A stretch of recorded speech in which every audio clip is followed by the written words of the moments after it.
Hello friend, स्वागत है आपका एनक्यू स्टडी यूट्यूब चैनल पर। सक्षमता परीक्षा के दूसरे चरण से संबंधित जीके जीएस का यह अगला सेट लाए हैं, जिसमें हम लोग पिछले सक्षमता में पूछे गए प्रश्नों के आधार पर तैयार किए गए प्रश्न हैं, ताकि एक भी प्रश्न इसमें छूटे नहीं। आइए बिना देर किए हुए चलते हम लोग पर। पहला क्वेश्चन है जो कि विज्ञान से रिलेटेड प्रश्न है कि जीव विज्ञान के जनक के रूप में किन्हें जाना जाता है, यानी किनको जो है फादर ऑफ द बायोलॉजी कहा जाता है। तो फादर ऑफ द बायोलॉजी के नाम से जो शख्स जाने जाते हैं उनका नाम है एरिस्टोटल, यानी अरस्तु को जो है जीव विज्ञान का पिता कहा जाता है। नेक्स्ट क्वेश्चन की ओर बढ़ते हैं हम लोग। दूसरा क्वेश्चन क्या है? दूसरा क्वेश्चन है कि नील आर्मस्ट्रॉन्ग ने चंद्रमा पर कदम कब रखा। नील आर्मस्ट्रॉन्ग जो है ये पहले व्यक्ति हैं जिन्होंने चंद्रमा पर अपना पहला कदम रखा था, यानी चांद पर जाने वाले ये पहले व्यक्ति हैं। नील आर्मस्ट्रॉन्ग के साथ हालांकि एक और व्यक्ति साथ ही गए थे, लेकिन चूंकि इन्होंने पहला कदम रखा था इसलिए इनका नाम याद रहता है, उनका नाम हम लोग भूल जाते हैं। नील आर्मस्ट्रॉन्ग के साथ में जो व्यक्ति गए थे उनका नाम था एडविन एल्ड्रिन, याद रखेंगे हम लोग, और नील आर्मस्ट्रॉन्ग। तो नील आर्मस्ट्रॉन्ग ने चंद्रमा पर जो अपना पहला कदम रखा था वो 21 जुलाई 1969 ईस्वी को, यानी ऑप्शन नंबर सी जो है वो सबसे सही उत्तर के रूप में जाना जाएगा। नेक्स्ट क्वेश्चन की ओर चलते हैं। क्वेश्चन नंबर तीसरा है कि प्रकाश वर्ष किसका मात्रक है। प्रकाश वर्ष जो है यानी प्रकाश के द्वारा जो एक वर्ष में तय की गई दूरी प्रकाश वर्ष के रूप में जानी जाती है। प्रकाश वर्ष जो है वह दूरी का मात्रक है, इसलिए ऑप्शन नंबर ए तीसरा नंबर प्रश्न के लिए सबसे सही उत्तर होगा। और दूरी को जो दूरी मापने का जो सही मानक है एसआई यूनिट में वह तो मीटर है, लेकिन जो दूरी मापने का सबसे बड़ा मात्रक है वो पारसेक है, यानी वो प्रकाश वर्ष से भी बड़ा है। प्रकाश वर्ष दूरी मापने का बड़ा मात्रक है, लेकिन उससे भी बड़ा जो दूरी मापने का सबसे बड़ा मात्रक है वो पारसेक है, और दूरी मापने का जो एसआई मात्रक है, स्टैंडर्ड मात्रक है, वह मीटर है। हम लोग एक एक प्रश्नों को देखेंगे। इससे पहले आपसे हम एक बार रिक्वेस्ट करते हैं कि अगर आप चैनल पर नए हैं दोस्तों तो चैनल को जरूर सब्सक्राइब कर लीजिए तथा बेल आइकन को दबा लीजिए, ताकि कोई भी अपडेट्स आए तो सबसे पहले आप तक पहुंचे। अगले क्वेश्चन की ओर बढ़ते हैं। क्वेश्चन नंबर चौथा है कि बस में ड्राइवर के पास में लगा हुआ दर्पण कौन सा दर्पण होता है। तो बस में जो ड्राइवर के पास में लगा दर्पण होता है, जो साइड मिरर के रूप में इस्तेमाल किया जाता है, बस हो या कोई भी फोर व्हीलर हो या मोटरसाइकिल हो, इन सभी गाड़ियों में जो दर्पण का प्रयोग किया जाता है वह है उत्तल दर्पण, यानी ऑप्शन नंबर ए जो है वो चौथा नंबर क्वेश्चन के लिए सही उत्तर होगा। उत्तल दर्पण का इस्तेमाल क्यों होता है? क्योंकि उत्तल दर्पण में हमेशा वस्तु से छोटा प्रतिबिंब बनता है। बाकी जो सामान्य दर्पण है, जैसे समतल दर्पण कहेंगे, उसमें वस्तु के बराबर बनता है, और अवतल दर्पण में वस्तु से बड़ा भी बनता है और एक केस में वस्तु से छोटा प्रतिबिंब भी बनता है।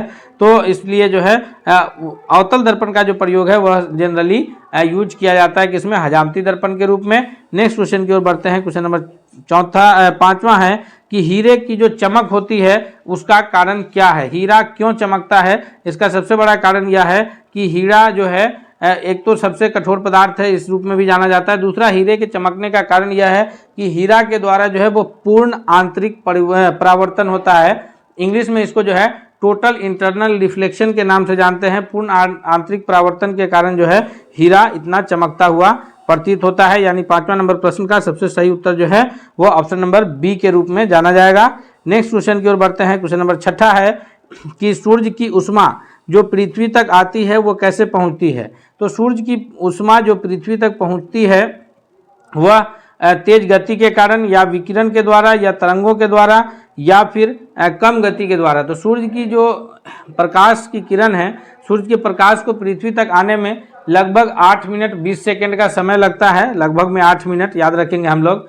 और ये जो उष्मा सूर्य की रोशनी में जो हम लोग बैठते हैं और गर्मी का उससे एहसास होता है, तो यह उष्मा इस वजह से आती है पृथ्वी तक, विकिरण के द्वारा जो है यह उष्मा सूर्य की पहुंचती है कहाँ? पृथ्वी तक। नेक्स्ट क्वेश्चन है, क्वेश्चन नंबर 7वां है कि वायुमंडल का सबसे ऊपरी भाग में वायुमंडल के ऊपरी भाग में ओजोन हमारी रक्षा किससे करता है।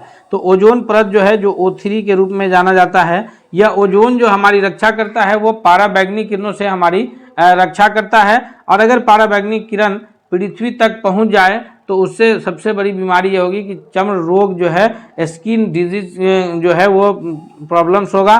तो ये ओजोन जो है उसको रक्षा करता है। लेकिन लगातार जो इस्तेमाल हो रहा है साइंस में और क्लोरोफ्लोरोकार्बन गैस का जो उत्सर्जन हो रहा है मोटर गाड़ियों से, एसी से, रेफ्रिजरेटर से, तो इससे ओजोन परत में क्षय होने का लगातार खतरा बना हुआ है। इसीलिए जो है वायुमंडल को संरक्षण हेतु आवश्यक है कि अधिक से अधिक पेड़ पौधे लगाए जाने चाहिए। नेक्स्ट क्वेश्चन की ओर बढ़ते हैं। क्वेश्चन नंबर 8वां है कि एनीमोमीटर का उपयोग किसके लिए किया जाता है, यानी कि एनीमोमीटर के द्वारा जो है क्या मापा जाता है, वह उष्मा के वेग को गति के वेग को मापता है, या फिर उष्मा के वेग को, या पवन के वेग को, या फिर ऊर्जा के वेग को। तो 8वां नंबर क्वेश्चन का जो सही उत्तर है कि एनीमोमीटर के द्वारा जो है वह पवन के वेग को मापा जाता है, यानी ऑप्शन नंबर सी जो है सबसे सही जवाब है। 9वां नंबर क्वेश्चन है कि इंसुलिन की खोज कौन किए थे। जी, इंसुलिन की खोज करने वाले जो है वो बैंटिंग है, या फिर डोमेक ने, या रोनाल्ड रॉस ने, या फिर हार्वे ने। तो 9वां नंबर क्वेश्चन का जो सबसे सही जवाब होगा दोस्तों वो ऑप्शन नंबर ए है कि ये इंसुलिन की जो खोज है वो बैंटिंग ने किया था, और रोनाल्ड रॉस जो है वो मलेरिया की खोज जो है करने के रूप में जाने जाते हैं। मलेरिया की जंग रॉस के संग ये जो है SCERT का जब हम लोग किताब पढ़ते हैं तो 5वां के ही किताब में, क्लास के किताब में हमें ये जानकारी मिलती है।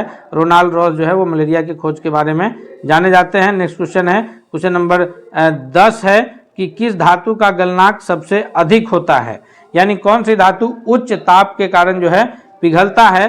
तो धातु जिसका गलनांक सबसे अधिक होता है वह है टंगस्टन। तो इसी वजह से जो है विद्युत बल्ब के फिलामेंट में अभी जो व्हाइट कलर का बल्ब जलता है यह LED बल्ब है, यानी LED जिसका पूरा नाम जो है लाइट इमिटिंग डायोड होता है। LED बल्ब है जो कि कम ऊर्जा खपत करता है, लेकिन जो बल्ब जो लाल रोशनी देने जिसमें फिलामेंट लगा होता था वो बल्ब जो है उस टंगस्टन का वायर का उसमें फिलामेंट लगा रहता था, क्योंकि टंगस्टन का जो गलनांक है वो काफ़ी उच्च गलनांक है, इसी कारण उसमें जो है विद्युत के बल्ब में टंगस्टन का वायर इस्तेमाल होता था। नेक्स्ट क्वेश्चन है, क्वेश्चन नंबर 11 है कि किस शासक के प्रयास से नालंदा विश्वविद्यालय की स्थापना हुई थी, यानी नालंदा विश्वविद्यालय के संस्थापक के रूप में कौन जाने जाएंगे। तो नालंदा विश्वविद्यालय जो कि नालंदा में था, बख्तियार खिलजी के द्वारा जो है इसके हानि पहुंचाया गया था। ये नालंदा विश्वविद्यालय की स्थापना कौन किए थे, अशोक, हर्षवर्धन, बिंबिसार, या फिर कुमारगुप्त प्रथम। तो 11वां नंबर क्वेश्चन का जो करेक्ट आंसर है ऑप्शन नंबर डी है कि नालंदा विश्वविद्यालय की जो स्थापना है वह कुमारगुप्त प्रथम के जो है प्रयास से हुआ था, अर्थात ऑप्शन नंबर डी जो है इसका सबसे सही जवाब है। नेक्स्ट क्वेश्चन है, क्वेश्चन नंबर 12 है कि सोनपुर नगर जो है वो किस जगह पर स्थित है, किस नदी के तट पर स्थित है। सरयू नदी के तट पर, गंडक नदी के तट पर, सोन नदी के तट पर, या फिर गंगा नदी के तट पर। तो दोस्तों याद रखिएगा सोनपुर नगर जो है जो एशिया का सबसे बड़ा पशु मेला के रूप में जाना जाता है, सोनपुर पटना के समीप में, वह गंडक नदी के तट पर स्थित है, ना कि जो है ये हम लोग कहेंगे कि सोन नदी, बल्कि सोनपुर जो है वो किस नदी के तट पर स्थित है, गंडक नदी के तट पर। वहीं उसी आसपास में जो है गंगा में आकर के दक्षिण से सोन नदी भी मिलती है। नेक्स्ट क्वेश्चन की ओर बढ़ते हैं, अगला क्वेश्चन देखते हैं। क्वेश्चन नंबर 13 है कि निम्नलिखित में से कौन सा महाजनपद जो है वह वर्तमान बिहार में के स्थित नहीं था। वो महाजनपदों की जो कुल संख्या है वो 16 महाजनपद है, और उसमें से 3 प्रमुख महाजनपद जो है वह बिहार में हुआ है, और जितने भी 16 महाजनपद है उन सभी 16 महाजनपद में जो सबसे शक्तिशाली महाजनपद रहा है वह मगध महाजनपद रहा है।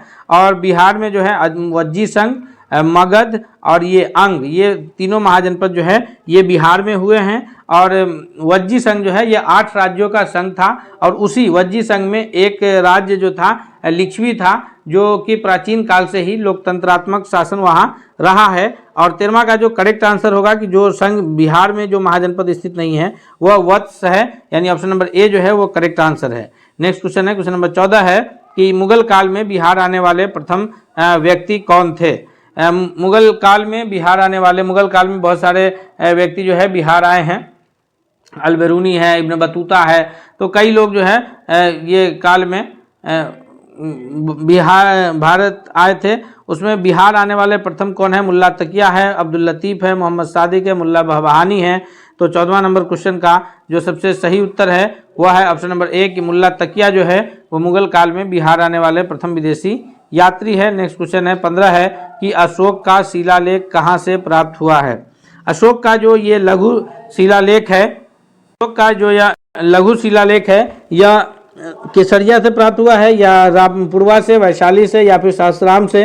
तो करेक्ट आंसर के रूप में जो है वो ऑप्शन नंबर ए जाना जाएगा कि अशोक का लघु शिलालेख जो है वह सहस्त्राम से प्राप्त हुआ है। केसरिया का स्तूप जो है वह केसरिया का स्तूप के रूप में जाना जाता है, जो कि ये बिहार के चंपारण जिले में स्थित है, मोतिहारी में। नेक्स्ट क्वेश्चन है क्वेश्चन नंबर 15 कि भारत का सबसे ऊंची मूर्ति कहाँ है। जी, भारत का जो सबसे ऊंची मूर्ति है वो हरमंद साहिब है, हम्पी है या फिर स्टैचू ऑफ यूनिटी है।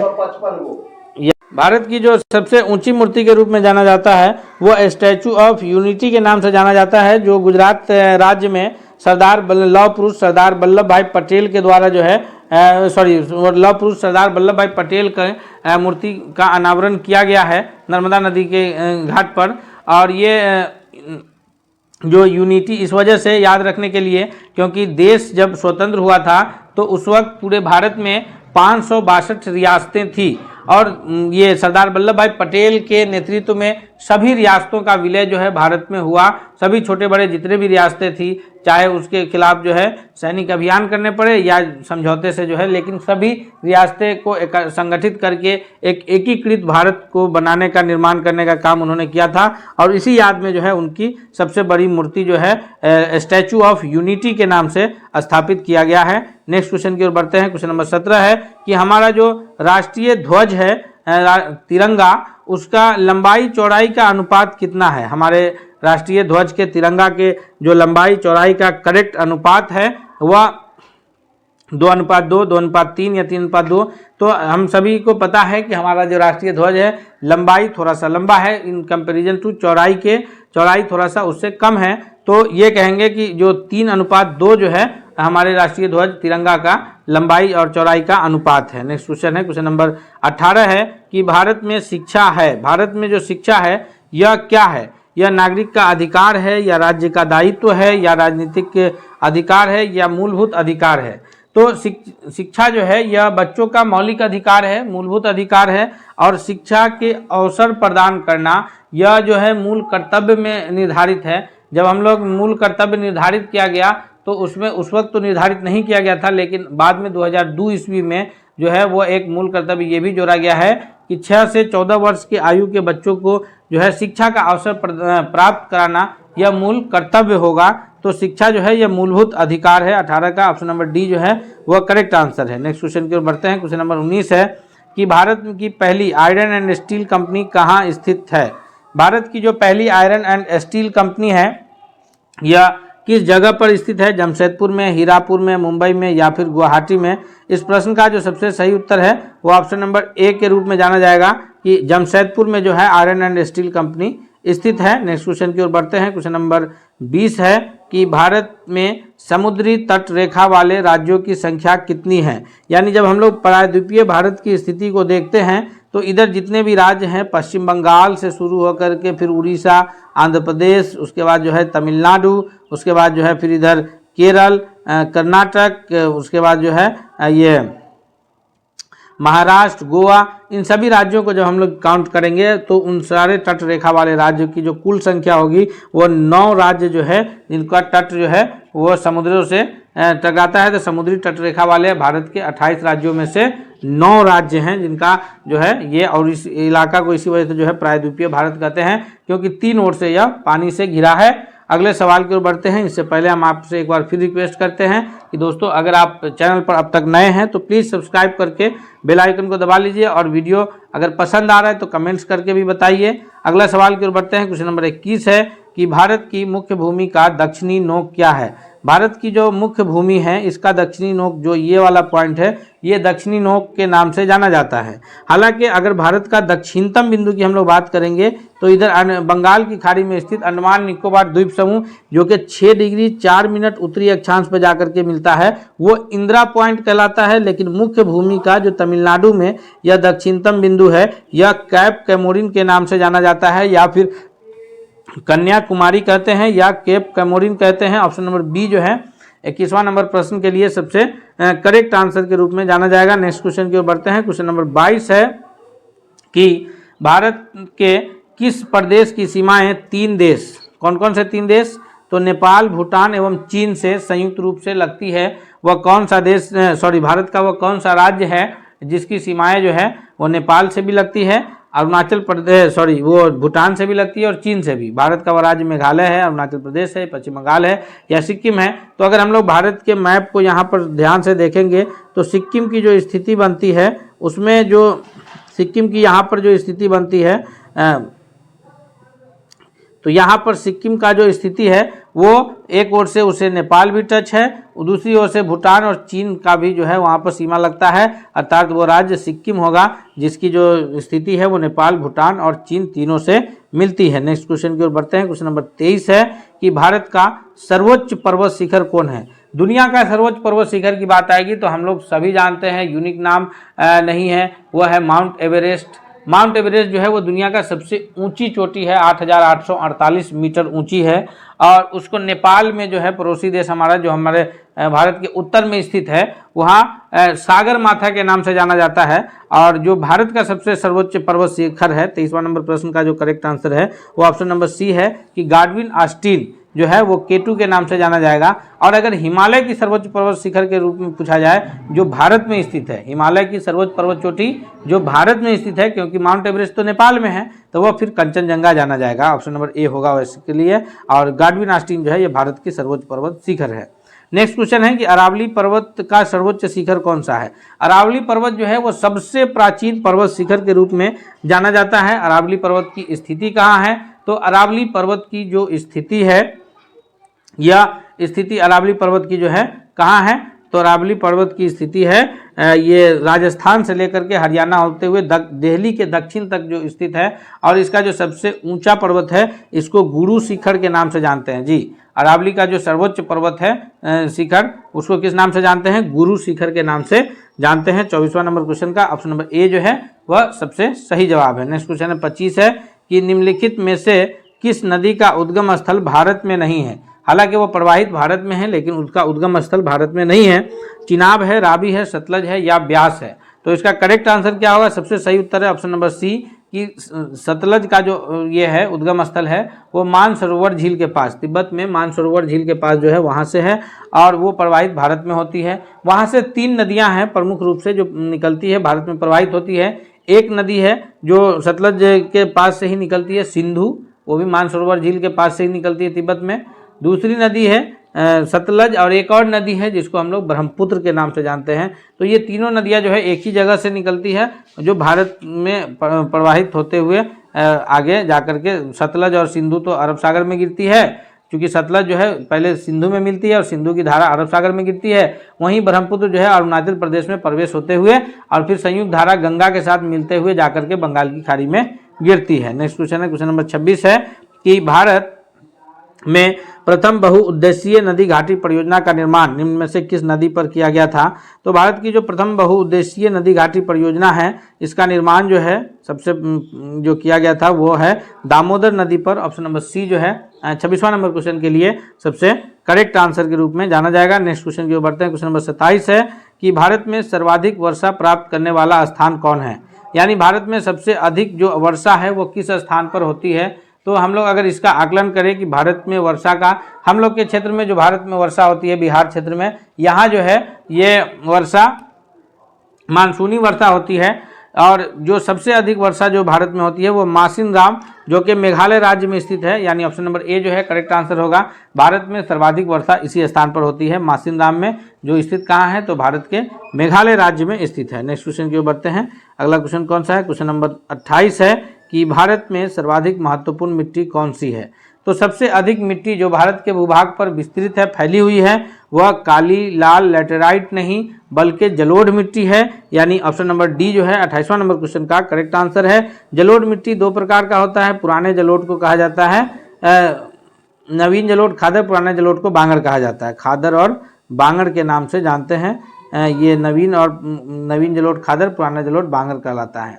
नेक्स्ट क्वेश्चन है कि सिंधु घाटी सभ्यता के लोग किसकी पूजा करते थे। जी, सिंधु घाटी सभ्यता के लोग जो है वो पशुपतिनाथ की पूजा करते थे, ब्रह्मा की पूजा करते थे, विष्णु की पूजा करते थे या फिर इंद्र भगवान की पूजा करते थे। तो 29वां नंबर क्वेश्चन का करेक्ट आंसर है ऑप्शन नंबर ए कि सिंधु घाटी सभ्यता के जो लोग थे वो पशुपति की पूजा करते थे। नेक्स्ट क्वेश्चन की ओर बढ़ते हैं। क्वेश्चन नंबर 30 है कि बोल्शेविक क्रांति कब हुई। तो यह जो प्रश्न है जनरल नॉलेज से रिलेटेड प्रश्न जो है डाला गया है, क्योंकि इससे प्रश्न भी बनने के चांसेस रहते हैं। तो बोल्शेविक क्रांति जो हुई थी यह 1917 में कहाँ हुई थी, तो रूस में हुई थी। किसके विरुद्ध, तो उस वक्त रूस का शासक था जार निकोलस द्वितीय। कौन था उसका रूस का शासक, जार निकोलस द्वितीय था। उसके विरुद्ध जो है 1917 में बोल्शेविक क्रांति हुई थी। यानी 30वां नंबर क्वेश्चन का बी जो है वो सबसे करेक्ट आंसर है। नेक्स्ट क्वेश्चन की ओर बढ़ते हैं कि अलीगढ़ मुस्लिम विश्वविद्यालय के संस्थापक के रूप में कौन जाने जाते हैं। मौलाना अबुल कलाम आज़ाद हैं, सर सैयद अहमद खां हैं, या फिर मोहम्मद अली जिन्ना है, या डॉक्टर जाकिर हुसैन है। तो इसका जो सबसे करेक्ट आंसर है 31वां नंबर क्वेश्चन का ऑप्शन नंबर सी बी है कि सर सैयद अहमद खां जो है यह AMU यानी अलीगढ़ मुस्लिम यूनिवर्सिटी के संस्थापक के रूप में जाने जाते हैं। और इन्होंने सबसे पहले वहाँ पर जो है 1869 में खोला था कॉलेज, एक मोहम्मदन एंग्लो ओरिएंटल कॉलेज के नाम से। बाद में वही कॉलेज जो है फिर अलीगढ़ मुस्लिम यूनिवर्सिटी के रूप में आज वहाँ मौजूद है। अगला क्वेश्चन है क्वेश्चन नंबर 32 है कि प्रथम विश्व युद्ध के दौरान भारत में लोकप्रिय होने वाला आंदोलन कौन सा था। तो प्रथम विश्व युद्ध हुआ कब, प्रथम विश्व युद्ध हुआ था 1914 से लेकर के 18 के बीच चला था। द्वितीय विश्व युद्ध 1939 से लेकर के 45 के बीच चला है। तो प्रथम विश्व युद्ध के समय जो है आंदोलन जो चला था भारत में, ये आंदोलन कौन सा था, तो उस वक्त जो आंदोलन चला था वो होम रूल लीग आंदोलन था। 1916-17 में यह चला था प्रमुख रूप से। और इसको जो है मुख्य रूप से कौन कौन मिलकर चलाए थे, तो इस आंदोलन को जो है चलाने में एनी बेसेंट और फिर जो है बाल गंगाधर तिलक का नाम आता है। नेक्स्ट क्वेश्चन की ओर बढ़ते हैं। क्वेश्चन नंबर 33 है। इससे पहले हम एक बार आपसे फिर रिक्वेस्ट करते हैं कि अगर आप चैनल पर नए हैं तो जरूर सब्सक्राइब कर लीजिए दोस्तों, और वीडियो पसंद आ रहा है तो लाइक करते हुए दोस्तों के बीच भी शेयर कीजिए ताकि सभी लोग इससे फ़ायदा उठा सके। 33वां नंबर क्वेश्चन है कि भारतीय संगीत का आदि ग्रंथ कौन सा है। भारतीय संगीत का जो सबसे पुराना ग्रंथ है वो 4 वेदों में से एक वेद है। कौन कौन सा वेद है, तो सबसे प्राचीन वेद है ऋग्वेद, फिर यजुर्वेद, सामवेद, अथर्ववेद। तो उसमें से जो संगीत का जो आदि ग्रंथ है वो सामवेद है। यानी 33वां नंबर क्वेश्चन का correct answer option number A के रूप में जाना जाएगा। नेक्स्ट क्वेश्चन है 34 कि किस देवता के लिए ऋग्वेद में पुरंदर शब्द का प्रयोग किया गया है। 34वां नंबर क्वेश्चन का जो करेक्ट आंसर है वह है ऑप्शन नंबर बी, यानी इंद्र देवता के लिए जो है ऋग्वेद में पुरंदर शब्द का प्रयोग किया गया है। नेक्स्ट क्वेश्चन है 35 है कि निम्नलिखित में से कौन संविधान सभा के राज्य मामलों में समिति के अध्यक्ष थे। राज्य मामलों में जो समिति के अध्यक्ष थे, संविधान सभा के संचालन समिति के अध्यक्ष तो डॉक्टर राजेंद्र प्रसाद थे। वहीं जो है ये मसौदा समिति के अध्यक्ष भीमराव अंबेडकर थे। लेकिन राज्य मामलों में जो समिति के अध्यक्ष थे वो हमारे प्रथम प्रधानमंत्री पंडित जवाहरलाल नेहरू जी थे। नेक्स्ट क्वेश्चन की ओर बढ़ते हैं, देखते हैं अगला प्रश्न क्या है। क्वेश्चन नंबर 36 है कि भारत के संविधान को स्वीकार करने के लिए निम्न में से कौन सी प्रक्रिया अपनाई गई। तो इसका जो सबसे सही जवाब है कि इसे तब स्वीकार किया गया जब इस पर संविधान सभा के सदस्यों का हस्ताक्षर तथा अध्यक्ष के हस्ताक्षर हो गए, या फिर इसे गवर्नर जनरल को उसकी सहमति के लिए सौंप दिया गया, या इसे स्वीकार किया गया जब अंतरिम सरकार ने अनुमोदित कर दिया, या इसे अनुमोदन के लिए जनता को सौंप दिया गया। तो करेक्ट आंसर जो है वो ऑप्शन नंबर ए के रूप में जाना जाएगा कि इसे तब स्वीकार किया गया जब जो है इसका option number A correct answer होगा कि इसे तब स्वीकार किया गया जब सभी सदस्यों तथा अध्यक्ष के हस्ताक्षर इस पर हो गए।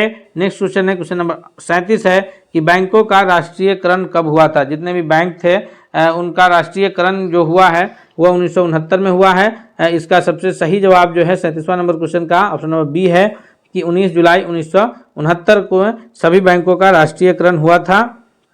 क्वेश्चन नंबर 38 है कि मंदिर निर्माण की कला का जन्म सर्वप्रथम कब हुआ। मंदिर निर्माण की कला का जो जन्म है वह मौर्यों के काल में हुआ, गुप्तों के काल में, या फिर कुषाण के काल में, या सैंधव काल में। तो 38वां नंबर क्वेश्चन का जो सही उत्तर है ऑप्शन नंबर बी है गुप्त काल। गुप्त काल को जो है वो सुनहरा दौर के रूप में जाना जाता है। बी जो है सबसे सही जवाब है। नेक्स्ट क्वेश्चन की ओर बढ़ते हैं। क्वेश्चन नंबर 39 है कि चंद्रगुप्त द्वितीय ने किस विजय की खुशी में चांदी के विशेष सिक्के जारी किए थे।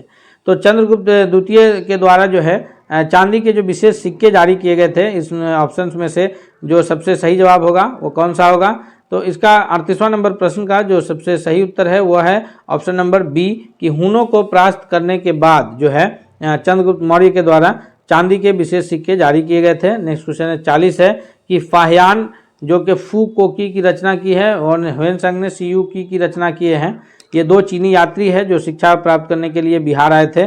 तो इन्होंने फाहियान की जो पुस्तक है फू कोकी, वो उसकी किसका विवरण उसमें मौजूद है। तो फू कोकी जो फाहियान के द्वारा रचित पुस्तक है उसमें बौद्ध राज्यों का विवरण है, या गौतम बुद्ध के उपदेश को लिखा गया है, या बौद्ध मंदिर को, या फिर बौद्ध धर्म के सिद्धांत को। तो ऑप्शन नंबर ए के रूप में जो है करेक्ट आंसर है कि उसमें जो है बौद्ध धर्म के सिद्धांत को लिखा गया है। इस प्रकार हम लोग जो है 40 महत्वपूर्ण प्रश्न जो है अलग अलग टॉपिक से किए हैं। हम उम्मीद करते हैं कि यह प्रश्न आपके लिए बहुत ही लाभकारी और हितकारी साबित होगा। इसलिए चलते चलते आपसे रिक्वेस्ट है कि अगर आप अब तक चैनल को सब्सक्राइब नहीं किए हैं तो प्लीज़ आप चैनल को सब्सक्राइब करके बेल आइकन को दबा लीजिए। तथा साथ ही साथ अगर आपको यह वीडियो पसंद आया है तो दोस्तों के बीच शेयर करते हुए आप इसे कमेंट करके भी बताएं कि यह वीडियो आपको कैसा लगा। मिलते हैं अगले सेट के साथ, तब तक के लिए धन्यवाद।